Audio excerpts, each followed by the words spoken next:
like, I started this show in February of 2023. And I remember it was 2022 when I was writing down my things I wanted to do in the next year. And one of them was to be more outward facing, was to do something, whether it be a YouTube channel, a podcast, whatever it was. And I've settled on podcast more so because I love listening to podcasts. And I just thought I love listening to these. I listen to them on a daily basis already. Why don't I just come on and speak to business development and eventually entrepreneurship is kind of what it became, is a little bit of both. But I remember recording, my first couple episodes, Liz, and just feeling like, who am I to do this? Who allowed Kelly Kennedy to sit here and speak to the wall about business development? What gave him the authority to sit here and do this? But it was just like self-sabotage talk. You know what I mean? Like, I think at the time I was feeling like a big imposter, even though I'd already had like over a decade of business development experience. Like, it's like, of course I could speak to that. But there was a huge part of me that was really like, don't do this, Kelly. Like, what are you doing? And I remember I almost didn't release episode 3. And I talk about it a lot on this show. Episode 3 almost never came. There's nothing wrong with episode 3. It was me. I was just really struggling with my own self-confidence in that moment. Right.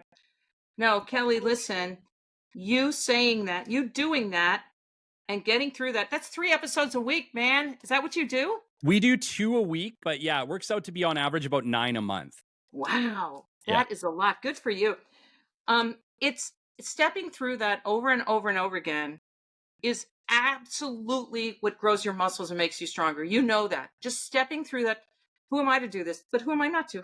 Yeah. Who am I to get this job? But why shouldn't they? Who am I to start this podcast? Yeah, but what's the downside? Who am I to be an expert, a guru around business development with gazillions of followers and listeners all over the world? Well, who says I shouldn't? Where's the rule? Where's the sign on the door?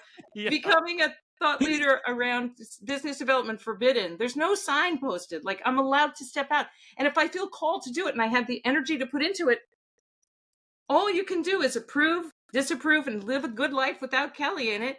Or just come on board and be part of the good energy. It's not hard. It's not complicated. And I think it's fantastic, Kelly, that you're sharing the wisdom and information you share with folks all over. It's brilliant. It's fantastic. Entrepreneurs, man, it's isolating and they need, that community. Yeah, I guess, I think we're just all struggling with our own imposter syndrome, right? Like, almost all of us have that in us. And it's, I don't want to say that I have it all worked out, because I don't. I still have days where I struggle, or I feel meeting anxiety, or I'm feeling like an imposter, right? Like, it never goes away. I think ultimately you just get better and better and better at saying, okay, I feel this way, but I'm going to do it anyway. That's it, Kelly. Somebody said to me, as you go higher up in the Himalayas, the peaks get sharper. In other words, you're going to keep testing yourself because of who you are. You're not going to say, oh, I got over that hurdle, so I guess that's the end of my hurdle jumping. No, you're going to look for bigger and bigger and bigger challenges. You can't help it, because there's something beyond that hurdle that feels good and exciting, and you deserve it.